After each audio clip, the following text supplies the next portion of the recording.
Жалал Абад шаарында балдар менен жаштарга ыңгайлуу шаар аталышында семинар өттү. Өнүктүрүү саясат институту тарабынан өткөрүлүп жаткан окуу тренингке жергиликтүү жана Кочкор Ата шаардык мэриясынын кызматкерлери катышты. Семинарда жаштардын укугуна жана кызыкчылыктарына тиешелүү чечимдерди кабыл алууга, жаштардын катышуусу, алардын эс алуусу, маданияты жана өнүгүүсү үчүн шарттарды түзүү боюнча талкуу жүрдү. Алардын турмуш сапатын жогорулатууга багытталган жергиликтүү өз алдынча башкаруу органдарынын системасы жөнүндө айтылды. Балдар менен жаштарга ыңгайлуу Кыргызстан демилгеси алкагында буга чейин өлкө боюнча 18 шаардын арасына сынак жарыяланган. Ага жалпысынан 6 миллион акча каражаты бөлүнгөн. Сынактын жалпы талабын аткаруу боюнча докладты кантип даярдоо керектиги да уюштуруучулар тарабынан белгиленди. 2019 жыл региондорду өнүктүрүү жана өлкөнү санариптештирүү жылына карата уюштурулган. Долбоордун максаты өлкөнүн келечеги болгон жаштарга бакубаттуу шарт түзүп берүү, жергиликтүү бийлик жана жаштардын ортосуна мамилени чыңдоо, балдар менен жаштардын укуктарын коргоо. Эскерте кетсек, аталган демилге 1996 жылы түзүлүп, бүгүнкү күндө 900дөн ашуун өлкө мүчө болуп саналат.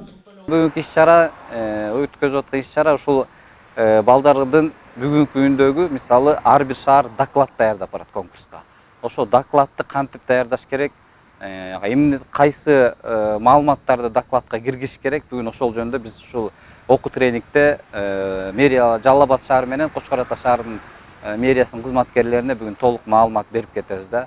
Анан тышкары ошо конкурстун алкагында ошо индикаторлор боюнча ар кандай суроолор болсо, бүгүн ошолорго баары толук биз кеңешибизди берип, буюрса биз ойлоп атабыз, өзүбүздүн жакшы аракетибиз менен, мыкты көрсөткүч менен республикада эң мыкты деген балдарга жана жаштарга ыңгайлуу шаар бул Жалал Абад деген бир номинацияны алуу үчүн биз толугу менен аракет кылып атабыз. Бизде бир гана жаштар комитети эмес, бизде социалдык коргоо бөлүмү бар, шаардык ички иштер бөлүмү, билим берүү бөлүмдөрү, дагы башка мекеме уюмдардын катышуусунда биригүү менен бирге аракет кылып атабыз.